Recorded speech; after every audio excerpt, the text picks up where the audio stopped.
Welcome to TankSpot's Warrior Reference. My name's Ciderhelm, I'm the administrator of TankSpot.com. In this movie, I'm going to be covering the Unrelenting Assault, or UA, tanking build. If you're watching this on YouTube, please be sure to check the companion links in the movie information box.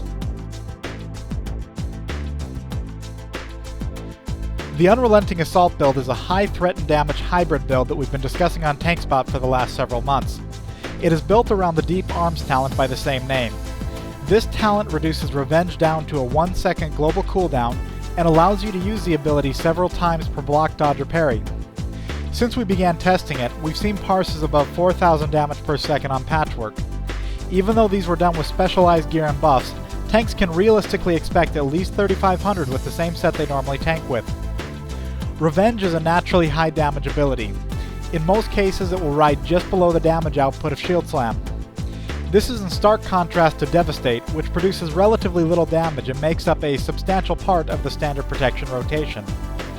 Because this build effectively replaces Devastate with Revenge, it provides substantially higher damage output in any situation where Revenge is proccing regularly. Due to the shorter global cooldown, Revenge also replaces Shield Slam in most situations. This build is the highest damage and threat tanking build available to the warrior by a good margin. However, before going further, let me make the restrictions of this build very clear. First, this is not as good as either a Deep Wounds build or a survivability protection build for most progression encounters. The build should only be used for damage and threat and should never be considered when survivability is a concern, but damage and threat are not. In other words, this build should not be used unless it is a secondary spec in a dual spec combination. Second, though this build provides trauma, it has more difficulty with applying Sunder Armor. For this reason, this build is not recommended if you do not have at least one other warrior in your raid. It is ideal with at least one Protection Warrior and one Fury Warrior, since this greatly increases the chance that one of them will be available to help with Sunder Armors on encounters with multiple targets, such as Sartharian with Drakes. Third, the reliance on Revenge requires a different approach to gearing than standard protection. The gear to make this spec effective is simply not available to new level 80s and shouldn't be attempted until a warrior is at or near full raid gear. Additionally, gear sets need to be customized for this build for it to be the most effective, and the player needs to understand the time requirement involved with this. Talents for this build are split between arms and protection. In arms, talents are spent until Unrelenting Assault is reached. In protection, talents are spent until Improved Defensive Stance is reached. A detailed outline of these talents and their reasoning can be found in the related thread on TankSpot.com. In a standard build, the player will have 2 remaining talent points with the option of spending these in Juggernaut, Last Stand, or Vigilance. In a situation where this spec is being used specifically to provide a trauma debuff, Juggernaut is a safe bet since it will allow you to easily apply trauma without risking death from the increased damage of Recklessness at the start of a pull. However, in most situations, tanks should opt for Vigilance and Last Stand instead. For Glyphs, you should have the Glyph of Revenge at the very least, and depending on your needs, Glyph of Heroic Strike as well. These are fundamental parts of the UA build since they affect the 2 abilities you will use most and produce an amazing synergy that counteracts Rage Starvation from Avoidance. Specifically, Glyph of Revenge allows you to use Heroic Strike for free after Revenge. Since you're constantly using Revenge, Heroic Strike is almost always free. In addition, Glyph of Heroic Strike causes Heroic Strike crits to grant 10 Rage. Don't forget that your crit rate on Heroic Strike has been increased by 15% with the points you put in Insight. With this synergy, Avoidance and Block Streaks can cause you to go into infinite Rage scenarios. In fact, for my time testing this build, there were very few times I could run out of Rage on raid bosses unless I was dealing with enemies that frequently cast spells. Also, though I normally recommend against macroing any ability to Heroic Strike, this build allows Revenge and Heroic Strike to be effectively macroed together for maximum damage output. A good glyph for your 3rd glyph slot, or as an alternative to Glyph of Heroic Strike, is the Glyph of Vigilance. This is ideal for threat-sensitive encounters and should be used for maximum performance in a progression setting. The UA talent build is built heavily on reactive damage. You need to block, dodge, or parry before you can start hitting hard. Improving this can be approached through gear and ability usage.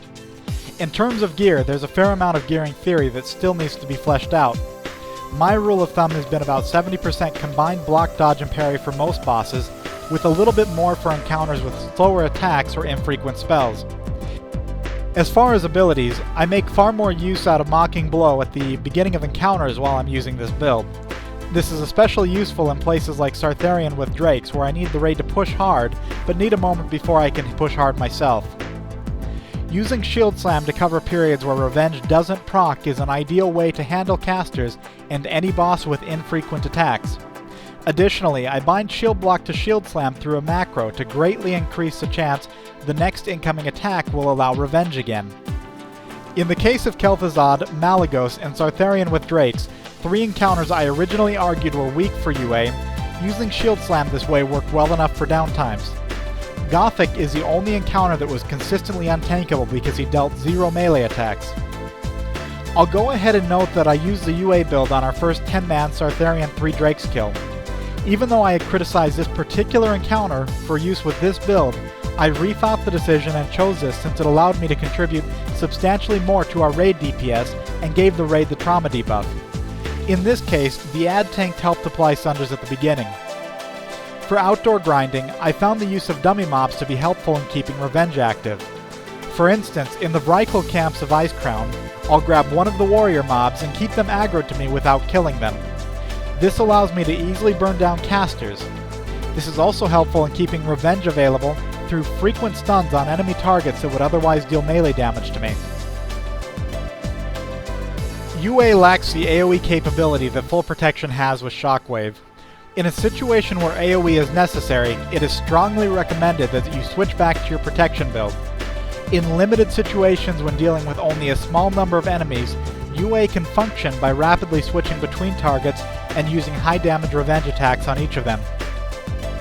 The UA build is missing critical block, 2% stamina, and 2 expertise from the standard Deep Wounds protection build, and even more from a specialized protection build that goes deeper into Fury for improved demoralizing shout. This is partially offset by the fact that the damage output of this build is tied into your avoidance and block. While this build will never match the survivability of a full protection warrior, when both warriors are gearing for survivability, it will often match the survivability and outperform the threat of a full protection warrior when both warriors are gearing for threat. This is the value of using this build and a protection build as a dual spec combination. If you've enjoyed this or have learned from it, please consider making a donation to TankSpot.com. As always, donors can download this and other high-definition movies directly from our site. If you're watching this on YouTube and have any questions regarding this movie or regarding the download, please check the movie links in the information box. Thanks.